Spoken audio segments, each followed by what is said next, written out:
যে কংগ্ৰেসেৰ পৰা ওলাই যোৱা কোনো ব্যক্তিয়ে যদি বেলেগ দলত নিৰ্বাচন খেলে সি অটোমেটিক্যালি 6 বছৰৰ কাৰণে সাসপেন্ড হ'ব। চাওক, এইটো সময়ৰ আহ্বান। আজিৰ সাম্প্ৰতিক পৰিস্থিতি পৰিবেশৰ ওপৰত যদি আমি চাওঁ, আজি যে প্ৰতিটো সভাতে কংগ্ৰেছ দলত যোগদান কৰিছে সকলোৰে মুখৰ পৰা এটা কথাই ওলাই আহিছে যে আমি দীৰ্ঘদিন ইউডিএফ কৰিলো, কিন্তু ইউডিএফৰ কোনো ভৱিষ্যত নাই। ইউডিএফে জাতিটোক উদ্ধাৰ কৰিব নোৱাৰে।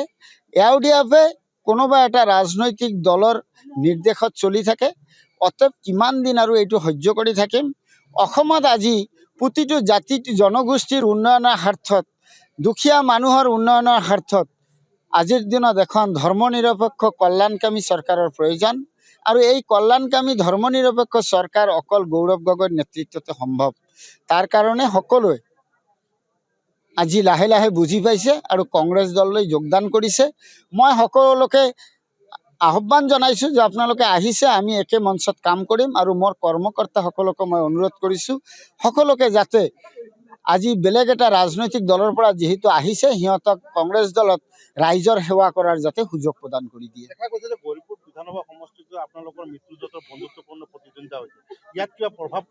ইয়াত কোনো মিত্ৰজোঁটৰ বন্ধুত্বপূৰ্ণ প্ৰতিদ্বন্দ্বিতা নহয়। কোনে কৈছে? ইয়াত অখিল গগৈ ডাঙৰীয়াই কাৰোবাৰ নিৰ্দেশত ইয়াত ইউডিএফক সহায় কৰি দিয়াৰ কাৰণে টানি ধৰিছিলে হাইকমাণ্ডক যে আমি গৌৰীপুৰত আমি নিৰ্বাচন খেলিম, আপোনালোকে পাৰ্মিশ্যন দিব লাগে।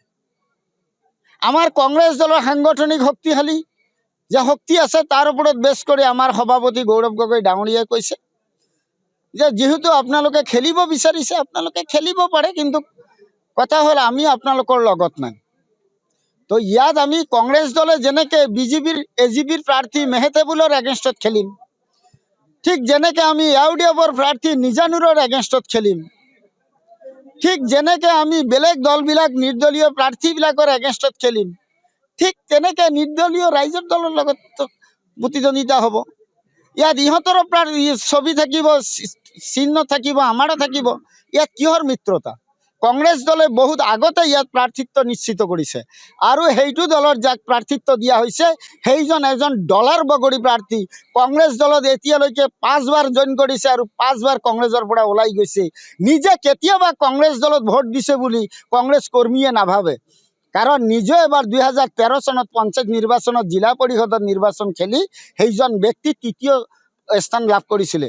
সেইজন ব্যক্তিৰ লগত আমাৰ কোনো কথা নাই।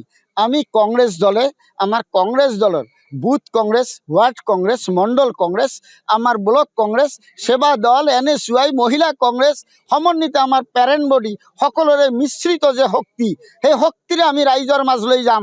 কংগ্ৰেছ দলক ভোট দিয়াৰ কাৰণে আবেদন জনাম আৰু আমি নিজাববীয়াকৈ ইয়াত নিৰ্বাচন খেলিম। আমাৰ লগত কোনো ৰাজনৈতিক দলৰ কোনো মিত্ৰতা ইয়াত নাই, গৌৰীপুৰত নাই। আমি ইয়াত আমি নিজাববীয়াকৈ খেলিম। আমাৰ সন্মুখত নিজানুৰো যেনেকুৱা, ঠিক তেনেকুৱা মেহতাবুল, ঠিক তেনেকুৱা বেলেগো। আমাৰ ইয়াত কোনো মিত্ৰতা নাই। এইটো অলৰেডি ডিক্লেয়াৰ কৰিছে।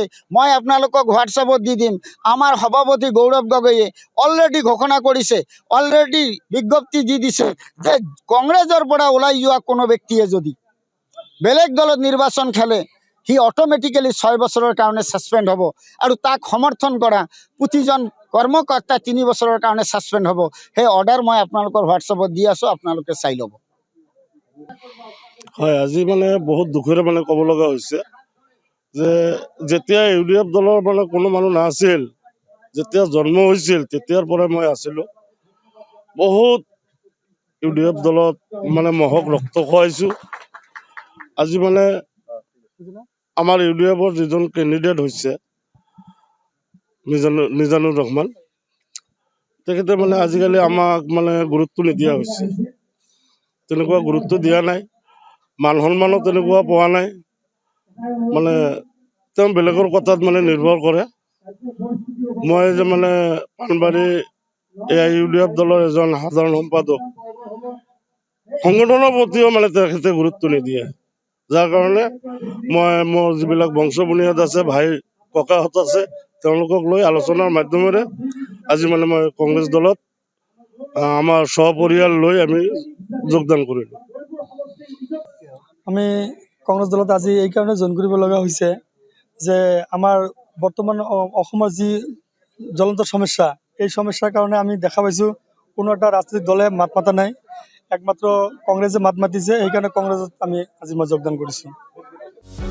যিকোনো খবৰৰ বাবে যোগাযোগ কৰক আমাৰ এই নম্বৰত 9181 307 2221।